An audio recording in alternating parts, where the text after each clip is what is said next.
I want to welcome you back.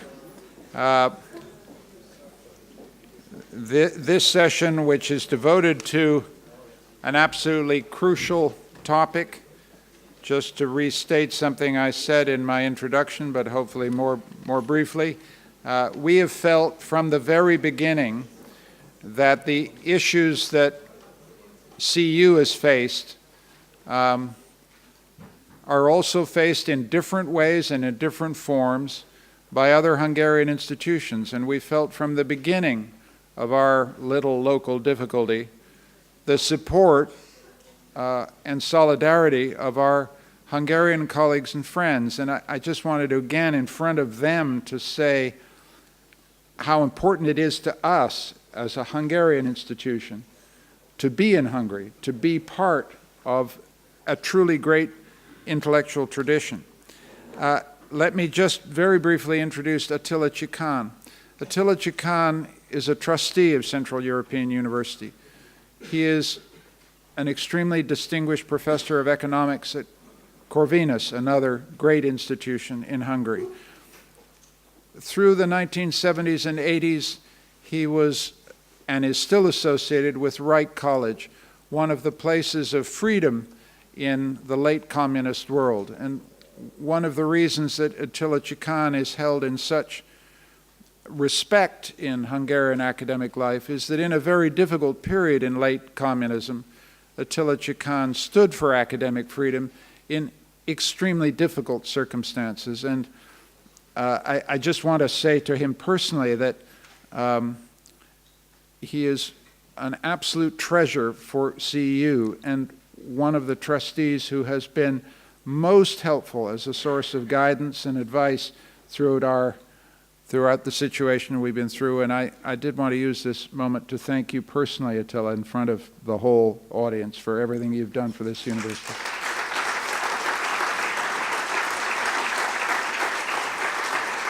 And now, you're up, Attila. It's all your show. Off we go. Thank you.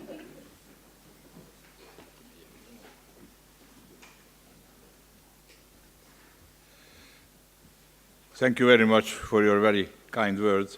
I hope that we are not at the end of the struggle for the presence of CEU in Budapest, and we can continue working for the sake of the Hungarian and general global economic freedom.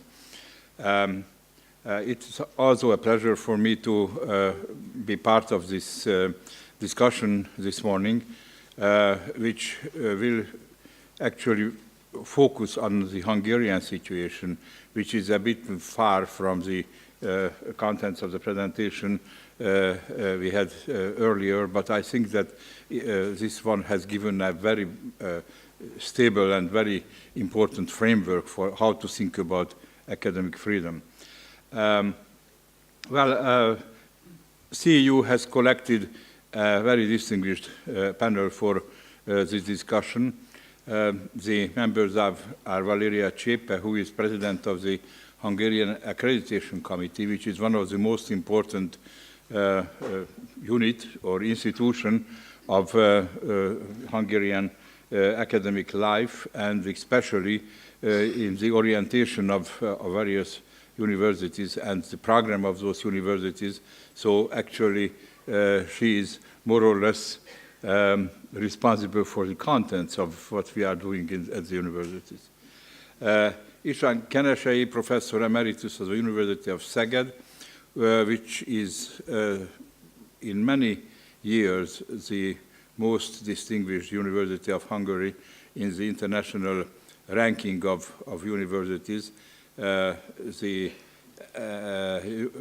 Szeged University has some very, very prominent departments and faculties, and I think that these experiences which you can bring to us from this university is very important for seeing what does it mean to shape the program of a particular university.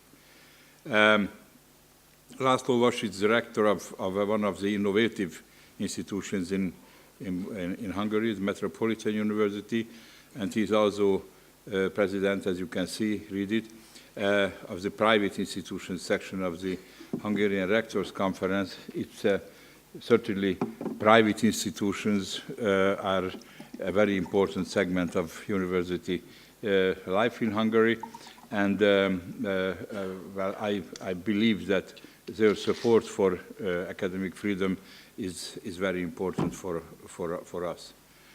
Katalin Tausz is a very distinguished professor, a long-term supporter of the development of Hungarian academic life, and he is representing well, the university which I think the most prestigious in our country. So this is a very nice panel, and I will give you a very short introduction for the discussion, and then we will go on with the panel members who will also have very short discussions, and then we can open up for questions. I go back in time a little bit, and I think it's important to understand that when we actually faced the transition at the end of the 1980s, then there was a clear need of a major change in the Hungarian university, in general higher education life. Hungary was among the last ones in the ranking of enrollment numbers in Europe of students due to the policy of the communist regime. I don't really like this expression, but actually I have to use it. We had a very mixed quality. We had very good universities, very good faculties, and I think that it's important that we admit that some of the other faculties and departments were not as good as we wanted to see. My university was very lucky because at the end of the second part of the 90s, I was at Corvinus University, or the predecessor of this university at that time. And we had a program at the second part of the 1980s, actually financed by George Soros, that's important to mention here, which made it possible that over 50 young professors of our university had the opportunity of spending a year or a semester at least in the United States, the West American universities. So this university was very well prepared for the transition, I can tell you. It was a substantial part of the faculty who actually had very personal and very fresh impression of what's going on in university life, mostly in the United States, but also in Western Europe. The organizational background of our higher education was very unstable. There were a lot of discussions about having so many universities, so many higher institutions, and actually we had some funding from the IMF or the World Bank, of that time to change the organizational structure of higher education, and the idea was to have much less institutions than we had at the time. I don't go very much into details. I just would like to mention that the problems we are facing today are not really new, many of them not new. That's very important to see, because if we do that, if we take a look at that, then we can understand how to focus on those problems which are actually timely today. So I think it's important to distinguish the long-term problems and the long-term cultural and institutional problems which we face, and those which we actually have to get to these days. Well, the subsequent governments didn't have a consistent policy for higher education. This led to an instability, a constant instability of the institutions. My university have changed faculty at the faculty level 4 times in the last 25 years, which is, I think, that makes it very unfavorable for developing actually the contents of education. As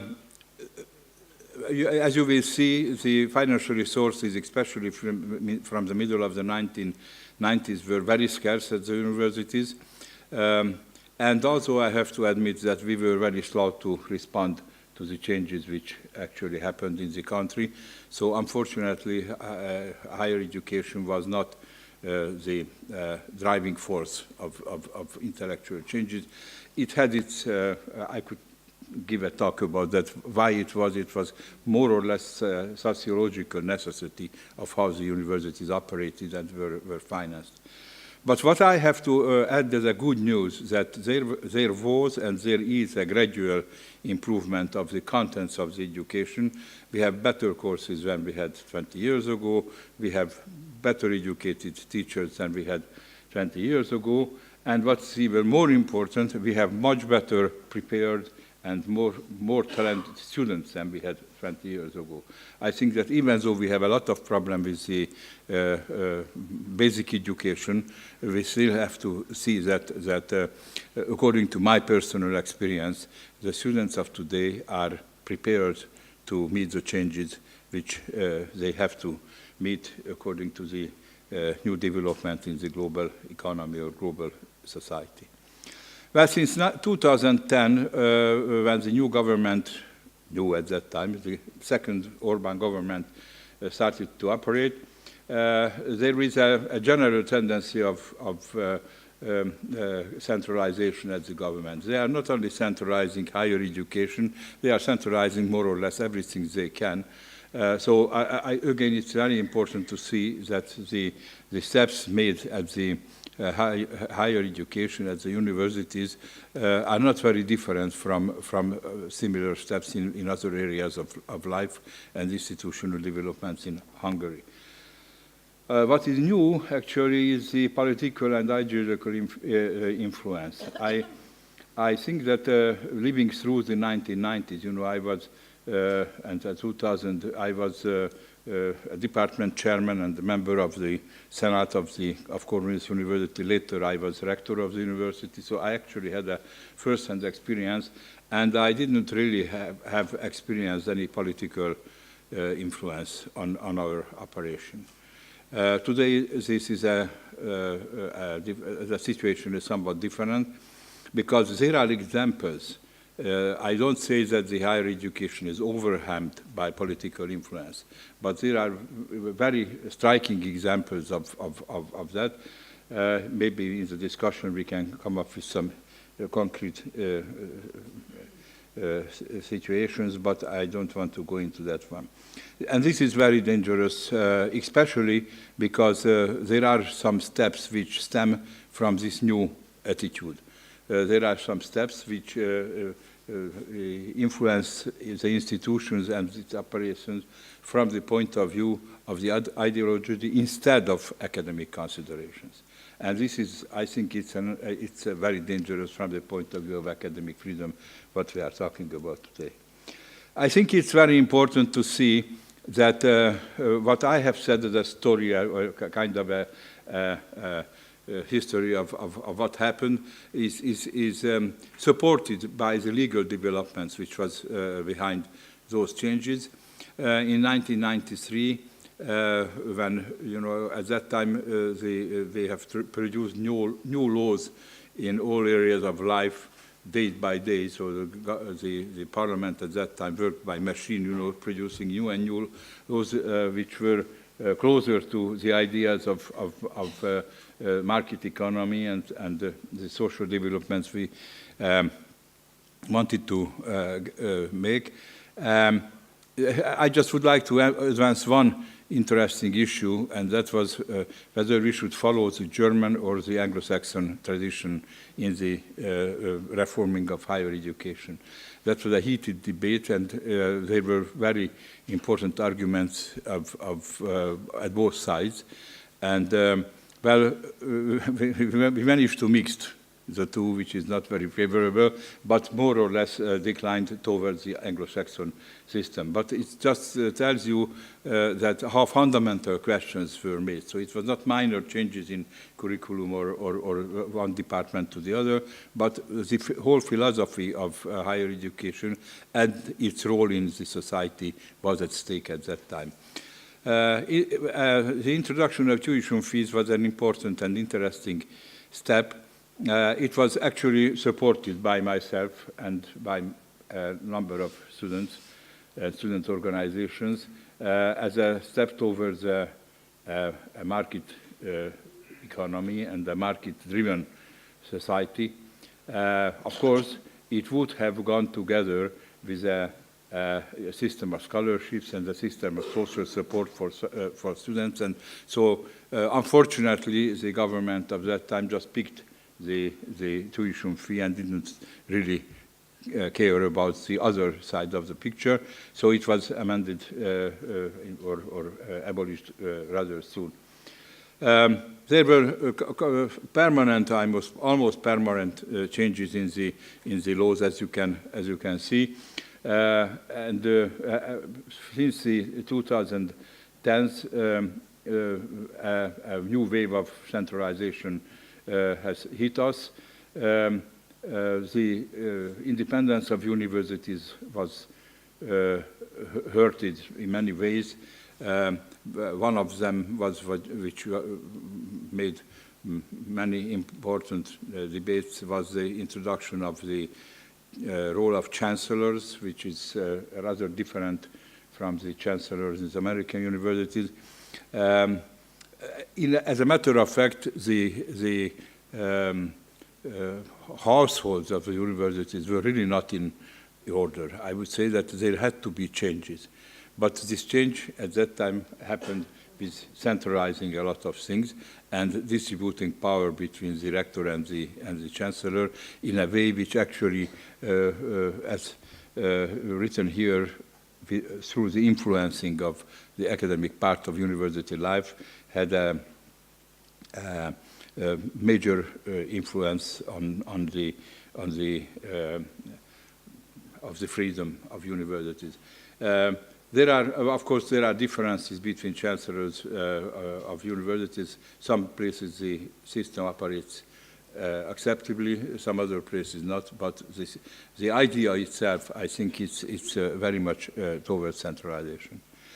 And as a matter of fact, the 2017 change of the higher education law, at least for myself, came as a surprise, because even though we had a system of changes which has shown towards the inclination towards centralization, this one was very much, according to my view, a step towards politics-oriented decision-making instead of academy-oriented decision-making. It didn't follow from the previous developments of neither the system nor the legal background to it. Just to show, I finish with a few illustrations that this policy is not really efficient, it's not really favorable. The number of students is declining, of course, the number of population is declining also, so it needed a more thorough evaluation if you want to go into details. But still, it is spectacular that in the last years there was a notable decline. What is even worse, the higher education spending is going down in the last few years. Here I have to tell and admit that in 2015 and 16 it has increased, but we didn't have a consistent time series, which is always a problem for an economist. To show that we have to see that it has increased, but it is still far away from the peak where we have started from. This is a striking figure, that the public expenditure on tertiary education, where Hungary is at the end of the row of this graph. Frankly speaking, I don't know how Italy happened to be after us. I just got this picture 2 days ago, and I just cannot stand not to put it into this presentation, even though I cannot give you a very good explanation about the Italian situation. And I think that it's important to finish this short presentation with telling that people are unhappy with those developments which I told you about. There were several demonstrations by university students, by high school teachers, for especially academic freedom and for general developments in education as well. So I think that, that it's important to understand that those people who are most affected by the changes, those young people who face the higher education system today, would like to have a different way of going ahead. So that's kind of a semi-historical and semi-legal background. And now I would like to ask my colleagues here to go on with further presentation. Valeria, I think that you should be the first. Thank you very much.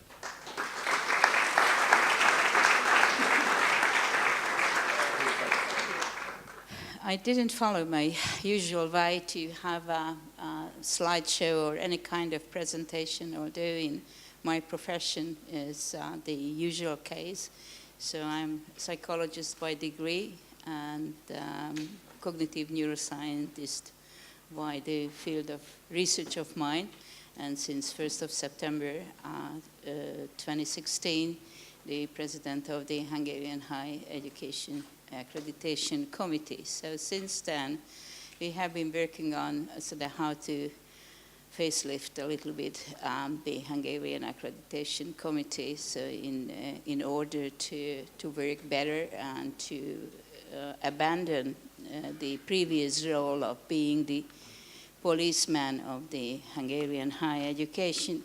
And from this point of view, when I got this invitation as a scientist, I started to dig in the literature and looking for data, how it looks like for Hungary, for two issues. And one is the academic freedom, and it's a very much interrelated field, the internal autonomy for institutions. And as you heard, so the Hungary underwent a row of different so-called reforms and all the legislative changes and content changes and institutional changes, reorganizing and reorganizing and reorganizing again. And this is the question how it influences our higher education institutions. And one is the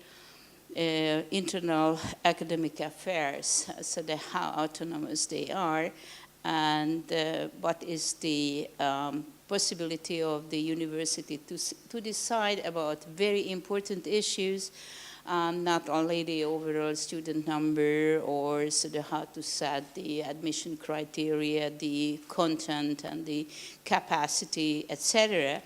But from the point of view of an accreditation committee, so the selection done by a higher education institution, the quality assurance providers. And from this point of view, so the, for example, the European Universities Association has a lot of data, a lot of statistics on this.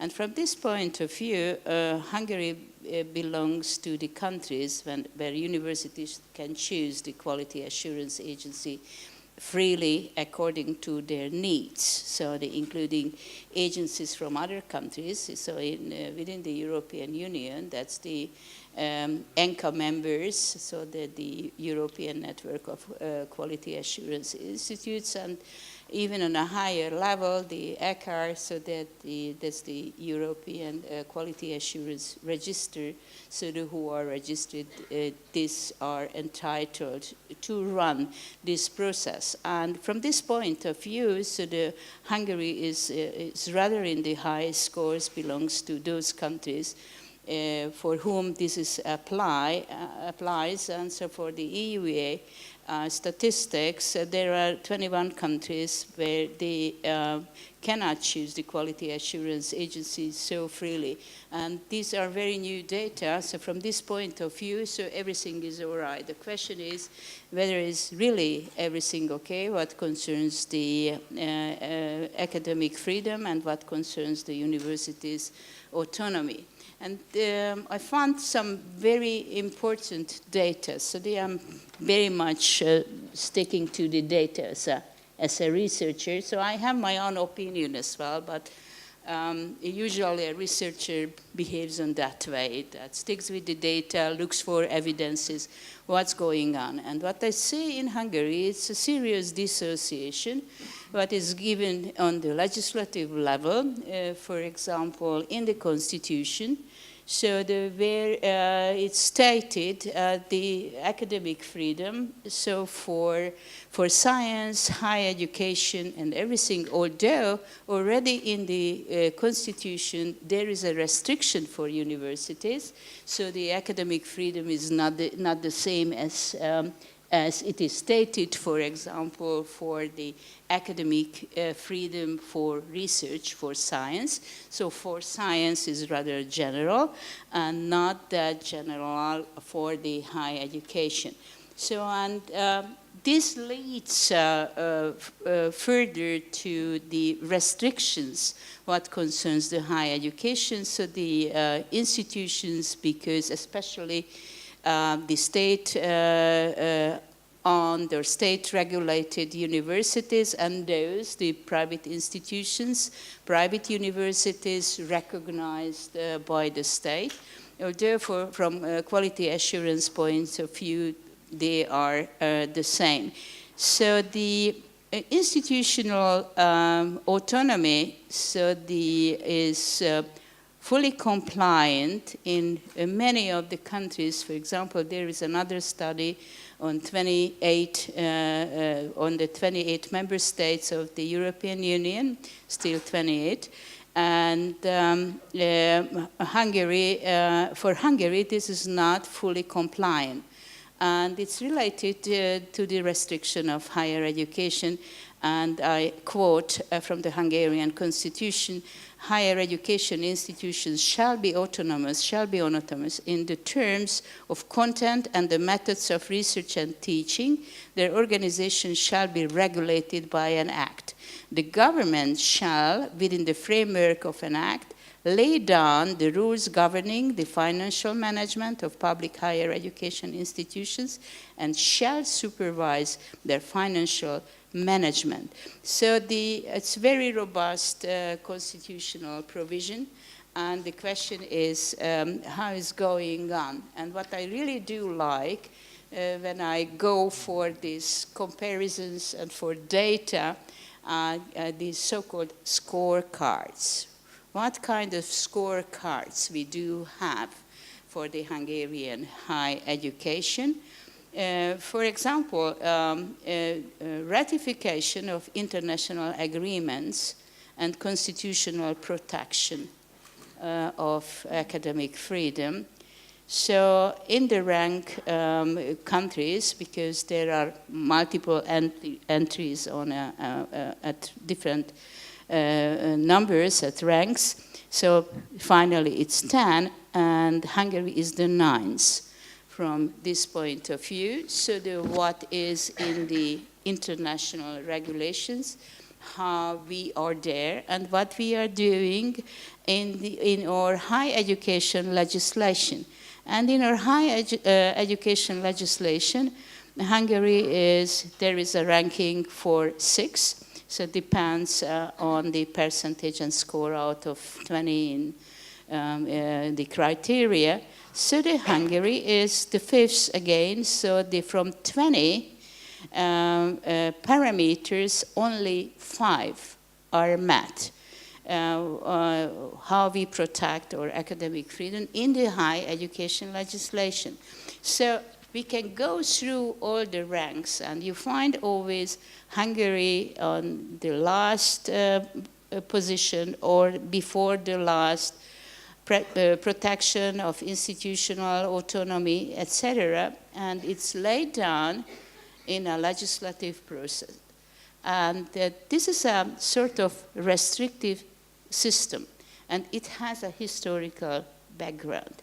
This paternalistic view on higher education, that policymakers, politicians know better than we know how we should run a university, how we should run different institutions, what are the most important issues. In the same time, there are changes which tell us that, for example, from a quality assurance point of view, what are the criteria? So the quality criteria, how to run a university, what are the students' interests, how we can judge on the outcomes of higher education. And from this point of view, there is another participant in violating. So we are speaking too much because there is a recent reason for doing so, speaking too much about politics.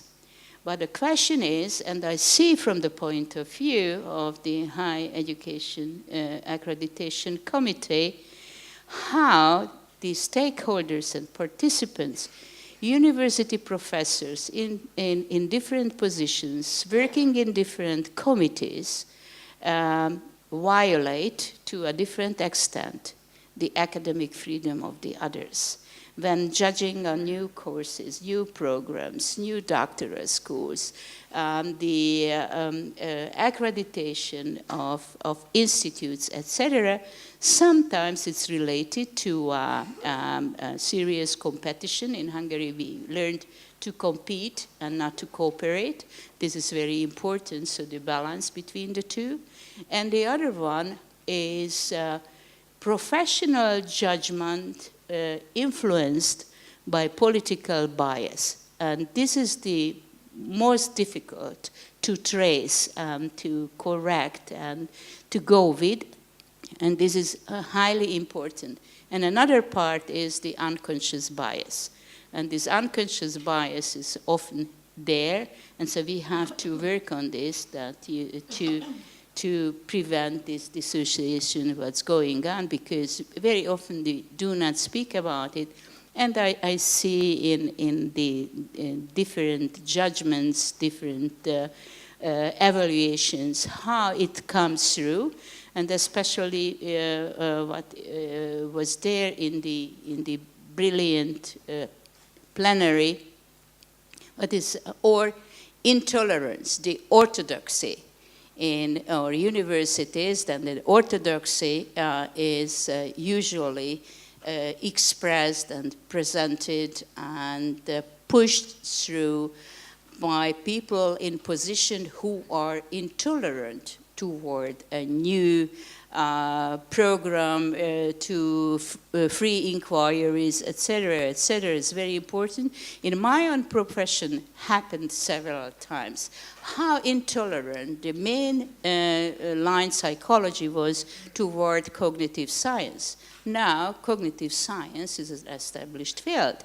How intolerant they were toward the field I'm working on, cognitive development, cognitive neuroscience, new lines, translational sciences, etc., etc. And why I do mention cognitive, because this is a brilliant part of CU, my former colleagues, from my, two of them from my research institute, well-recognized psychologists and working on the field of theoretical and cognitive neuroscience, and they are part of the Hungarian high education and quality science, because quality and excellence that counts, and so we have to work on, and not the second order research and education comes up. And that's the problem in Hungary, because we face all the time the small country effect. And the small country effect is very important from a quality assurance point of view. Freely establishing universities and programs, etc. When we compare with the United States, there the market has a fantastic regulatory role, where you know what a degree, what a paper means when it comes from the Harvard or from MIT, and when it comes from a no-name university or just established university. And this we do not have here, and so that's why we are going so slowly in Hungary. Thank you. I prepared a presentation, and I want to tell you why I feel entitled to be here. As Professor Chikan said, I used to be a professor at the University of Szeged. I retired this past March. I served for 10 years in the Hungarian Accreditation Committee. I also served as Vice Rector for my university, and for the past 17 years, I chaired a doctoral school in linguistics.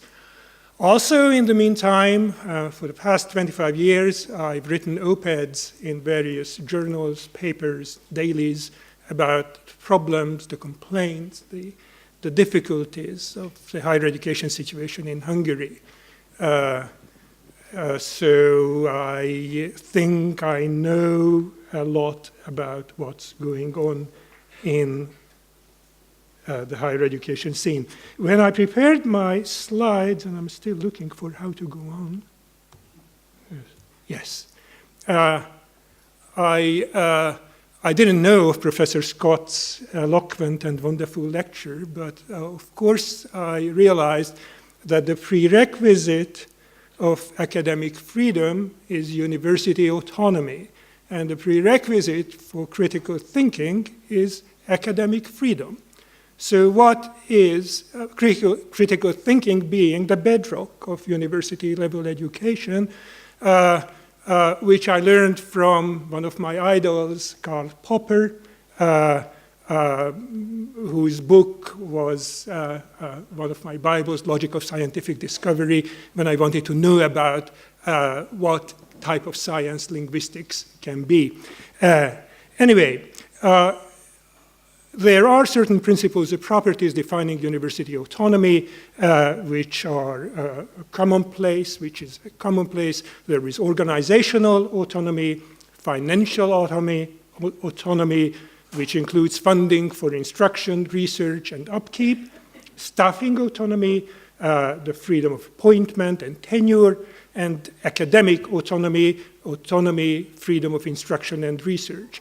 There is one aspect which is not usually included, and it's not included in the survey that I will cite here, which is the state of quality assurance. And I will challenge my learned colleague, Professor Csepe, here to some degree, which is the selection of members in an accreditation board, the funding of the accreditation board, and its general independence. As I said, independently of this conference, I did come across the latest survey by the European University Association, which is based on data from 2015 and 2016, and I will show Hungary's position vis-à-vis other countries, also in retrospect.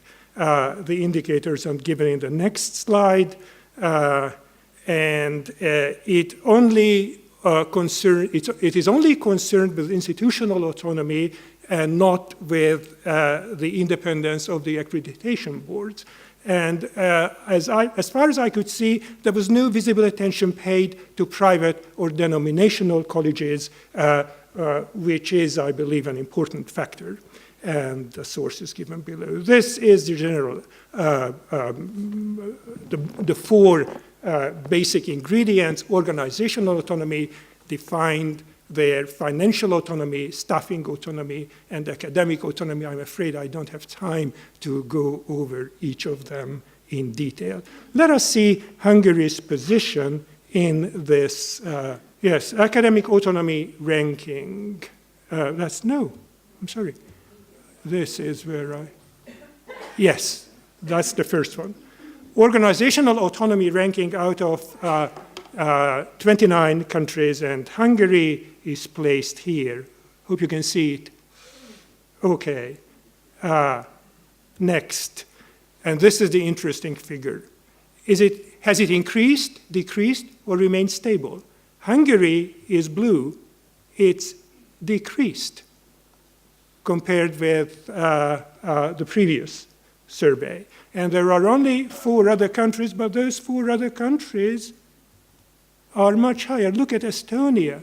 Estonia decreased to number 5. Oh, how sorry I am. Okay, let's move on to financial autonomy ranking. Hungary is way down, 28th. Okay, we'll see the reasons why. And there are 4 other countries, Estonia, Hessen, Ireland, and Hungary, the 4 that decreased. Then there is staffing autonomy. And Hungary is 22nd. And lo and behold, it's again decreased. It's blue again. And it's the last one, academic autonomy, where Hungary is 16th, and this was referred to by Professor Csepe, and it shows it in orange, so it's increased, but I will return to this but let's see the overall picture.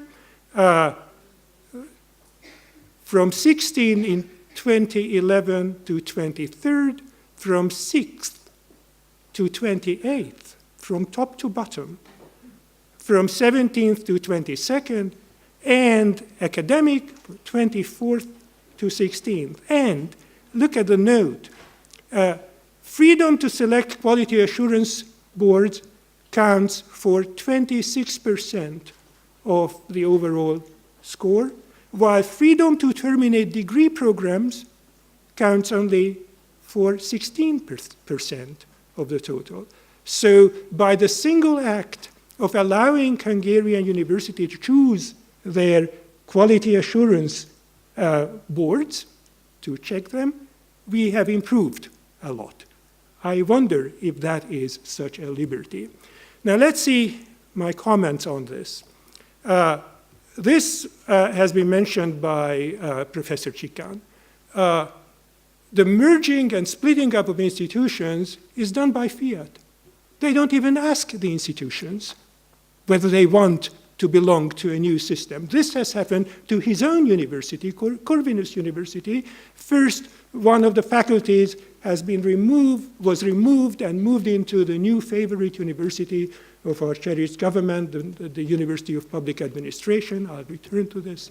Then the University of Physical Education, another favorite, was split off the Budapest University of Medicine.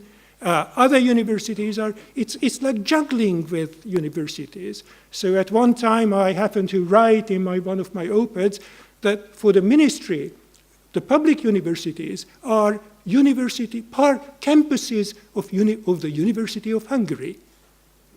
And that's what we are. Sorry, I moved on. Ooh. Yes. Rectors' elections were overruled in 2013 at 2 universities.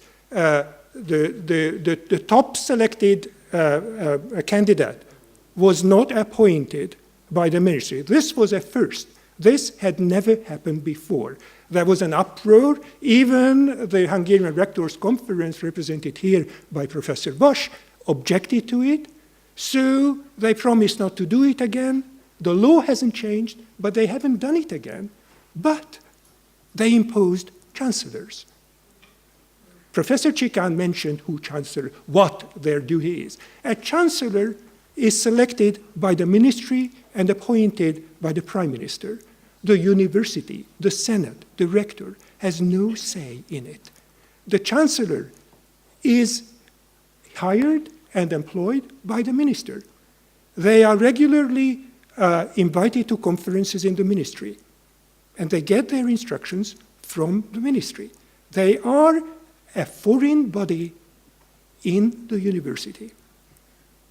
They have full power on hiring non-academics, and of course they have full power on any financial decision. Okay, we used to have finance directors at universities who could object to a rector's decision for financial, for rational, for constitutional reasons. That's okay. That's okay. I used to work as a head of an institution, and I know what it is like. But my finance manager wasn't connected directly to some ministry. Okay. Budgets. There has been a long process of change since 1993, when the first law of higher education was enacted in Hungary, and it was enacted by the first freely elected government in Hungary, which was a truly conservative government. Now, that liberal legislation that allowed for various types of budgetary norms, these don't exist anymore. There are case-by-case budgets decided by ministries, which is why rectors don't raise their voices. They can juggle with EU funding. There are various project proposals, several billion forints worth, that are allocated to various universities without any general principle. And then you have to spend it in a limited amount of time, and then it's over. Okay. There are arbitrary decisions on funding. Hurry up. Okay. Arbitrary decisions on funding students. Government-funded students are allocated to various degree programs and various universities. Your own university has no say in it.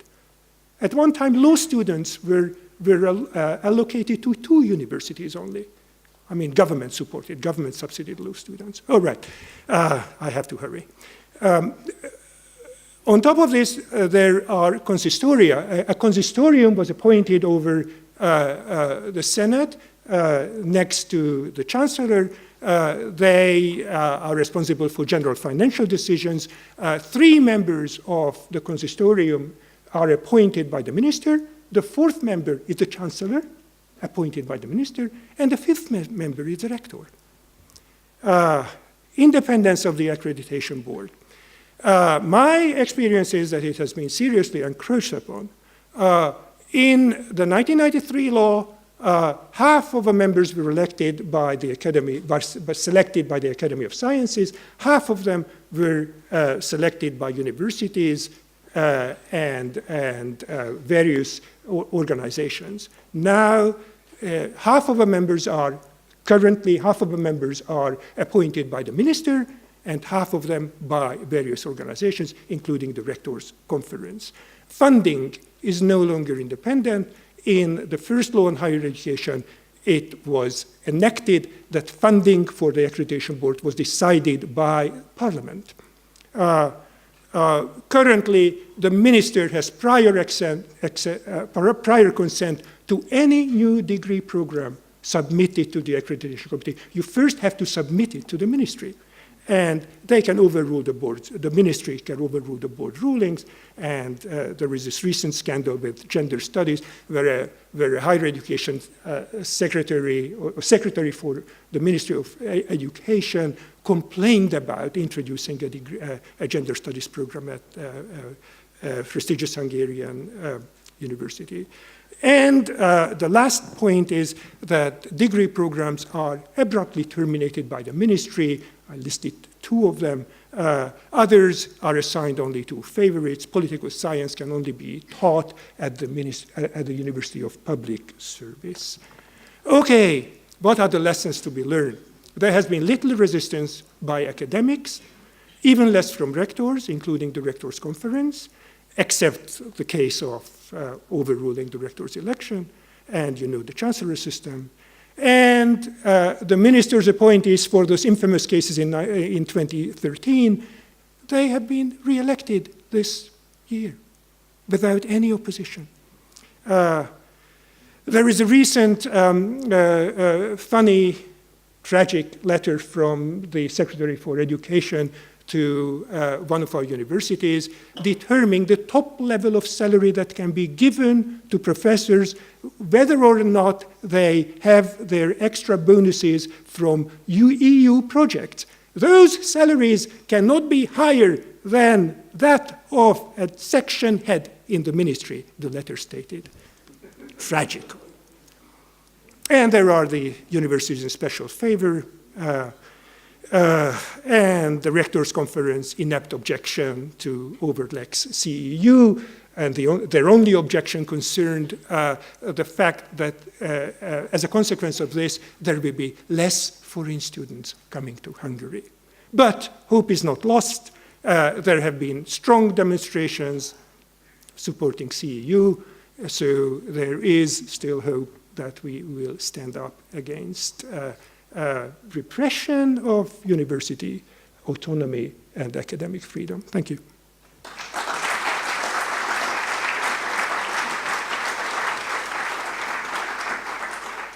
Katalin, please.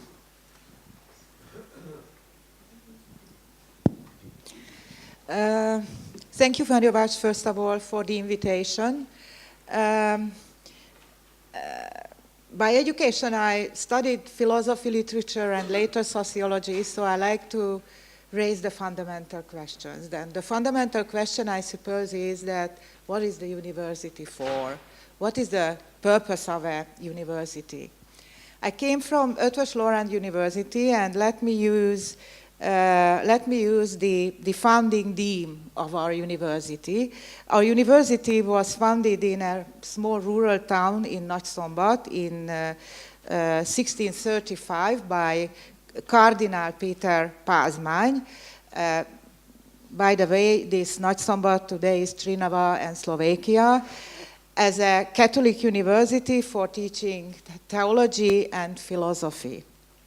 Now, according to the deed of foundation of Eötvös Loránd University, I'm very sorry that I'm unable to give back the flavor of this old-style text in English, but it says something like that it had an utmost importance to open a university to temper the nature of the pugnacious nation and to educate people capable to govern the church and to serve the state. Let me emphasize, serve the state.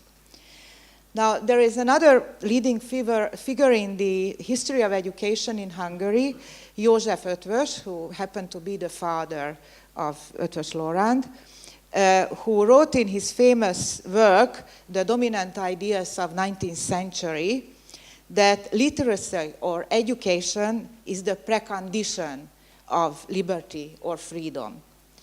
Now, although his concept wasn't implemented, but he wrote in a quite detailed way about his vision about the university, the ideal university. And it says that this kind of university would be based on the equality of faculties, freedom of research of the professors, freedom of, or the liberty to present their scientific results and convictions, and its objective, as I mentioned, that according to him, knowledge is something like the precondition of freedom. So the objective of the university to develop free individuals for a free society, and its precondition is a good education. Now, after the revolution in the 19th century, of course, not the ideas of József Eötvös were the basis of the new university system in Hungary, but as it was mentioned here as well, the ideas of Wilhelm von Humboldt. And the structure, the university structure is very much following the German or the Prussian tradition. Now, according to Humboldt, science is the free activity of human beings. Its freedom is the dominant principle of both science and that of the university. And what is important, the role of the university is not to provide civil servants and good Christian subjects for the state, but to teach and exercise science in the spirit of academic freedom. And he suggested the students should have the right to choose their professors. The council of the university has to get rid of the direct control of the education by the state, and the university should get stronger real autonomy. Now, if we put together these ideas, Cardinal Peter Pázmány said that, or his idea about the university to get people to serve the state, then Eötvös said that education, literacy is the precondition of freedom of the society. And then Humboldt again said that the purpose of the university is not to have good or create good subjects for the state, but knowledgeable, critical thinking, autonomous individuals. I also got to the Constitution of Hungary, but I put into a different context, let me say. The last constitution, which we call the Constitution of the Republic of Hungary, till the beginning of 2010, it said the Republic of Hungary shall respect and support the freedom of scientific and artistic expression, the freedom to learn and to teach. Only scientists are entitled to decide in questions of scientific truth and to determine the scientific value of research. This was the, let's say, old constitution of Republic of Hungary. Now we have a fundamental law of Hungary. Even the name, it's not the Constitution of the Republic of Hungary, but something like a fundamental law. And it says, Hungary shall protect the scientific and artistic freedom of the Hungarian Academy of Sciences and the Hungarian Academy of Arts. I don't have to emphasize the difference of the scientific and artistic freedom of the academic of sciences, which is financed by the government, and so on, and the protection of the freedom of scientific and artistic expression. And at the end, because I thought that I will take seriously these 7 minutes, what we got, I got to the same ranking as both of you got. And I would like to give the overall picture. And from this puzzle, you can create your own pictures, what I gave you from these fragments of the history of the Hungarian universities and the history of academic freedom. So the same research, university autonomy in Europe, it says that if a university wants to be successful, has to have 4 types of autonomies. Autonomy in organizational issues, Hungary is the 23rd, based on complex indicators from the 29 European countries. Financial autonomy from the 29 countries, Hungary is the 28th. Staffing autonomy, Hungary is the 22nd, and academic autonomy, it's the 16th. So this is how I see this question. Thank you.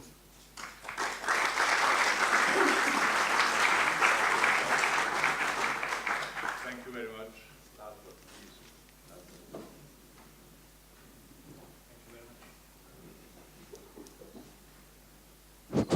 please. Yes, it works. So I will be very short, I think. We have to know that this country is very bureaucratic in some ways. The governments just love to regulate, so it doesn't matter that if it is necessary or not. And this is a centuries-long history. So it's not new. For the private universities, sometimes it is very controversial because we are under that general regulation. Obviously, we have to follow every legal regulation, but there is a small exceptional field. This is the employment of the teachers. So because at the public sector, the teachers are public employees, and from this respect, we are operating under the general labor code, which is basically for the private sector and the business sector. So it means that all teachers generally have no such stable position and protected position than in the public universities. And funny enough, but it gives us more flexibility in many respects. But there is another issue, which is a big question of the academic freedom and autonomy in the 22nd century. So what is the mission of a higher education institution? So I love that vision of Humboldt and the 19th century unified utopia about the elite academic caste having very high social respect and special privileges in the society. But today, is it accurate or not? So we in the private universities and colleges in Hungary feel that so the capitalistic market economy just destroyed such protected enclaves in the society. So why the professors have such a protected position? Because they have the knowledge, and the other do not have the knowledge. So and obviously the biggest tension is between the politicians and the professors, because the politicians was born to know everything, and the professors learned everything. So it's a problem. But so if we want to understand a significant dimension of our current problems, maybe we can move closer to the history and the story of the public administration in Hungary, which is similarly centralized, step-by-step politicized. During the last 27 years, every government moved even closer to the spoils system in the public administration. It was happening on the field of higher education as well, from this point of view. But again, I don't see that it would be a direct pressure or intervention from the government against the academic freedom. So there are many maybe traditional signs of obeying the how can I say, sometimes it's mistakenly believed that this is a kind of expectation of the politicians or the government. But so there are, again, hundreds of years of history when Hungarians learned how we can survive. In one side to obey, and the other side to cheat the government. And because so the society, the relations and the regulations sometimes in the society are not really transparent. So the people know very well that, okay, so the government wants to do that and we do the other things. It is not good, obviously, because we need clear normative regulations which are transparent and we can operate well. And it means that we need, obviously, more autonomy, but also more efficient and more effective regulations in many times. When we started our private university, within 2 years, we recognized that we can do everything 20% lower costs than the state universities doing, because we could operate much more efficiently. And from the beginning, we had that chancellor or provost or whatever we call it as a executive director in our system. This position was very highly ranked and very strong position, but it helped a lot to operate on the possible most economic way and to use the resources much better. And obviously, in a very fragmented higher education system, the government has ever had a headache on the finance, but we saw the figures that how unstable or waning were the level of the finance of the higher education. It's true. Unfortunately, we are a 4 years country because we have parliamentary elections in every 4 years, and everything is starting again in the next period. So the higher education policy should be much longer term. It is not 4 years long policy cycle, maybe minimum 8 years or whatever. But we haven't had more than 4 years calm period in our development during last 25 years. So it is also a big problem. So finally, I just want to raise a question that what is the vision of the higher education in the 22nd century? What is the mission of the universities? What is the position of the highly educated researchers and professors in a society? What does it mean, the autonomy in a globalized world when there are networks and nobody can be out of the networks? Financial, scientific, social, whatever, every kind of. And we are depending on the networks. And we are depending on those influences which are coming from the networks. Thank you.